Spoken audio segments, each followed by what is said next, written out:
Hello and welcome back everyone, JP Toys 97 here. It's been a while, I know. Haven't forgot about the channel. Just been busy.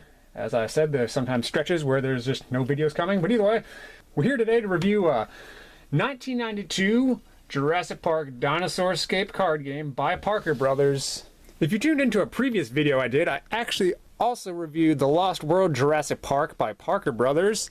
A fun card game that I remember from my childhood. Maybe you do too, or maybe you remember the Jurassic Park one here. We'll take a quick look at the packaging and then I'll show you the contents inside the box. We'll go over the rules and how to play. It's pretty simple and fun. While the packaging might not be by Kenner, it still has this very Kenner-esque feeling to it, which I just love. Got a T-Rex and a Raptor there, and then the box. Trademark 1992, so just like The Lost World that came out a year or so before the actual movie did, featuring your favorite characters. My box is a little bit beaten up with some crease marks and such, but I don't mind. We got a cool image here, custom art that they did for this game, and even on the cards of a Raptor and the T-Rex. Let's take a look at the back of the box. The dinosaurs have escaped from Jurassic Park and they're after you. Mankind's most thrilling fantasy comes to life in Jurassic Park, the world's ultimate theme park. Genetic engineers have cloned real dinosaurs, but they've started to escape. You're caught up in the suspense and action as you try to be the first to get rid of your Raptor, Spitter, and T-Rex dinosaurs by using them to attack your opponents. There's plenty of defensive action and strategy as you use your stun guns, spit serum, visitor center, and electric fence cards to fend off the beasts when they're played against you. Or you might stand perfectly still so the dinosaur spares you and attacks someone else. Who will survive this ultimate adventure? The official Jurassic Park seal mark in the bottom corner. Contents: 60 cards and rules, proof of purchase, the logo, and just some of the cards that are in this game. Pretty. So that's the box. Pretty cool. I really like it. I was going to do an unboxing for this, but I just couldn't open this. It's from 1992. It came out a year before the movie. So I have this other copy, a loose copy here for the video that I'm going to use to show you the cards inside, the rules, and how you play this game. So let's take a look. Alright, so you get this nice little box that this comes in. It has the same image here around all sides of the box. So Parker Brothers, ages 8 and up, 2 to 4 players, a number for, I guess, the item. You have the iconic Jurassic Park text, Dinosaur Escape card game, and it's like that around all edges of the box. Backside is white, and the front cover of the box here has a beautiful sunset colors looking. I wish it kind of had some of the trees going on in the background, but it's no big deal. Got the Jurassic Park logo up here in yellow, featuring your favorite characters. Pops off. Good. And just put that over here.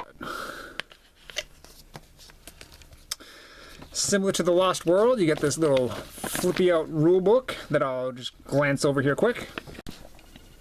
Jurassic Park Dinosaur Escape card game. Contents: 60 cards, your attack cards, the dinosaurs. You get 8 T-Rexes, 18 Raptors, 10 Spitters.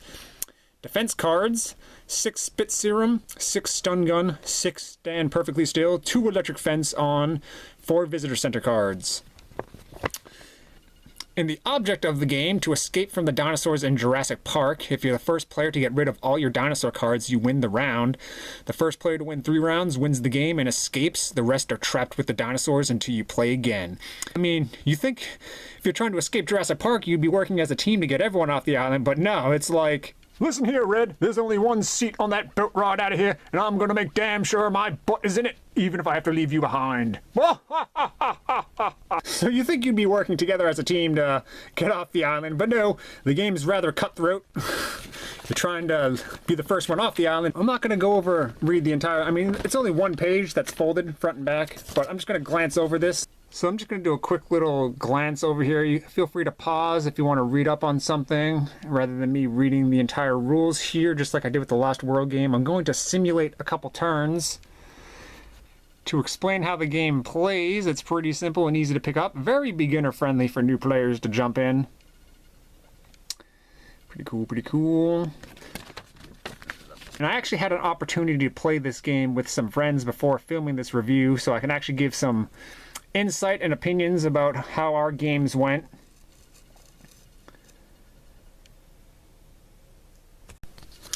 That's the rule book. Put that off to the side. Now let's get these cards out. 60 card deck. Alright, so let's look at the dinosaur cards that players will have to attack with. You have a Raptor. Really like these cards and the custom artwork they did for this game. Every single card in the deck has this Jurassic Park mark. And the backs of the cards are black with the yellow Jurassic Park logo. But you have a Velociraptor to attack with. I'll get into the abilities and such of each card after, but Spitter, very accurate looking colors to the movie. And of course, the T-Rex, everyone's favorite. Defense cards that you will be using to repel the dinosaurs that the other players are attacking you with. You have an electric fence. What I think is funny is it doesn't say 10,000 volts, it just says danger or electric fence. This gate cannot be opened when the fence is armed. You have a Stand Perfectly Still card with Alan Grant. A Spit Serum. Stun Gun with Robert Muldoon. And the Visitor Center. Okay, so you all agree on a player who's going to be the dealer. And then you give the deck a nice little shuffle. And then you deal the cards out to one at a time to each player going in a rotation until everyone has 10 cards.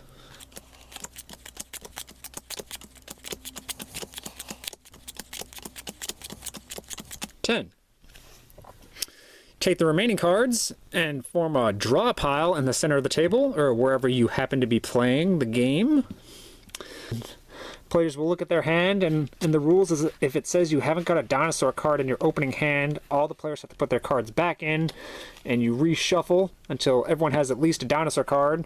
It doesn't specify how many dinosaur cards a player has to have in their opening hand. It just says if a player doesn't get a dinosaur card, deal the cards again and reshuffle. Players attack each other one at a time, trying to get rid of the dinosaur cards by playing them on their opponents. The player on the dealer's left goes first, which is player 2 here.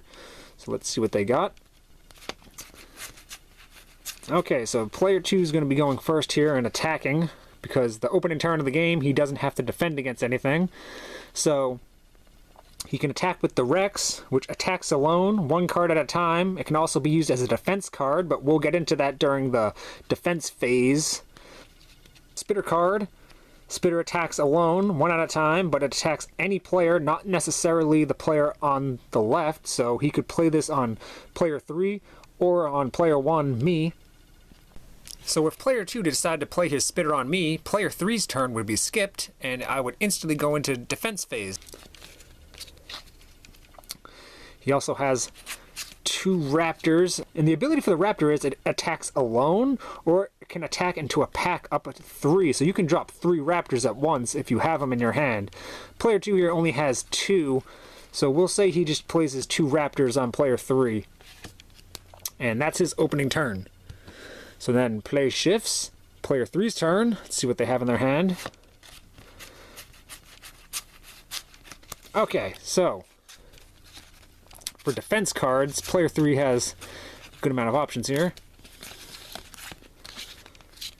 So player 3 has some options for defending against these 2 Raptors that player 2 played.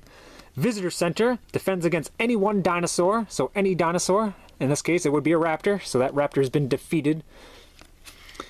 And now, Stun Gun, which is the same card as Visitor Center, it just has the Robert Muldoon look on it, which is more badass, I feel.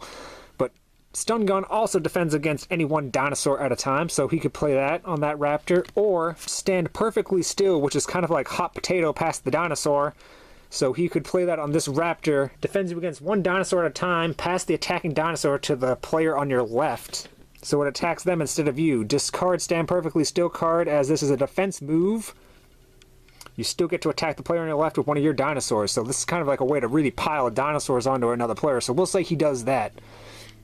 Even though he could play a Stun Gun and defeat that Raptor, we'll say he stands perfectly still on this Raptor, which then moves this Raptor to me, player 1.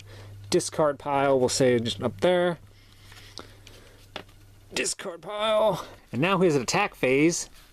He can play a spitter on player 2 and my turn would be skipped, or he can add up to 3 raptors on me, so I'd have actually 4 raptors to deal with on my next turn. We'll say he does that because he really wants to just attack me. So that's player 3's turn. Now it's my turn.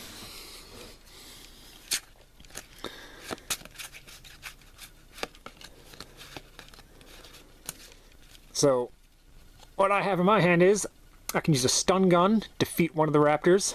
I can use a visitor center to defeat another raptor. I can stand perfectly still and send this raptor to player 2 and not have to deal with it. And I don't have any other moves, so I would either have to draw, but this brings up the point of the T-Rex card can also be used as a defense, but it's kind of a last-ditch thing you don't really want to be doing often because it just delays the inevitable. So, and what I mean by that is I could use this Rex to defeat this raptor, and my turn I could then attack because that raptor would be defeated, but this Rex stays out in front of me, so we'll just say I do that. I play the Rex as a defense card to defeat that raptor.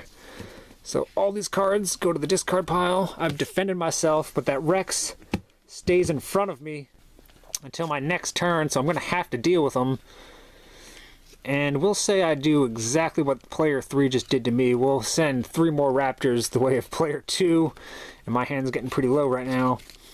Almost won the round. So player 2 now has to deal with 4 raptors. Let's see what he can do. Alright, so good. He has an electric fence. This card is like the god card in the game. Very powerful. You do want to try to save it as much as you can. It defends against any number of attacking dinosaurs, which in this case he's got 4 raptors to deal with. So electric fence wipes those all out, luckily. And he can now attack. He's just going to play a Rex on player 3, and that's player 2's turn. So now player 3 has a stun gun. Rex defeated. Discard. We'll say he attacks me with a spitter. He could also attack player 2 with a spitter, but he's attacking just me with his spitter. My turn. I have Spit Serum. Spit Serum defends against only the Dilophosaurus. So in that case, that Dilophosaurus spitter has been defeated, but I don't have anything else to defend myself with, so this is where I'm going to have to draw. And luckily, I got a card I needed, Stun Gun, to stun the Rex. Discard those. I've defended myself, and now I play the spitter, and it doesn't really matter. I play it on either them or them, and I win the round. We could rewind a bit here and say maybe player 3 over here, instead of playing a spitter on me, he could have played another Rex, and I probably would have been in more trouble because I could have played a stun gun, then another electric fence. So either way, it was probably looking pretty good for me that round. He also, instead of playing the spitter on me, player 3 could have sent the spitter to player 2, and my turn would have been skipped, and things may have gone a bit differently. And you see how it goes. It's pretty simple. One rule that I didn't touch on here. Remember, you cannot go out if the T-Rex card you played as a defense was your last dinosaur card. On your next turn, you must still defend against this dinosaur because it has turned on you and attacked. Just to keep that in mind, but other than that, that's pretty much how the game plays. It's really fun, pretty fast-paced, easy to pick up and play. I played with a group of 4. 3 of my other buddies and myself, and it was a good time. We played a good several rounds. I ended up winning in the end. I won 3 rounds. I had another buddy who won 2 rounds, and then another friend won once.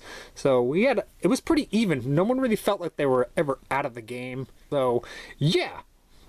And there you have it, folks. 1992 Jurassic Park Dinosaur Escape by Parker Brothers. I need to wrap this video up. This has gotten a little bit longer than I was originally estimating this video to be. But I hope you guys really enjoyed, and I hope I explained this good enough to the point it makes sense, or makes you maybe want to try to hunt this down and play it yourself with some friends or family. But either way, give the video a thumbs up and post a comment down below and let me know what you think of this game. Do you have it? Have you played it? Did you once have it as a kid in the 90s? Or are you trying to track it down now? Let me know. But I'm JPToys97. Thank you for joining me.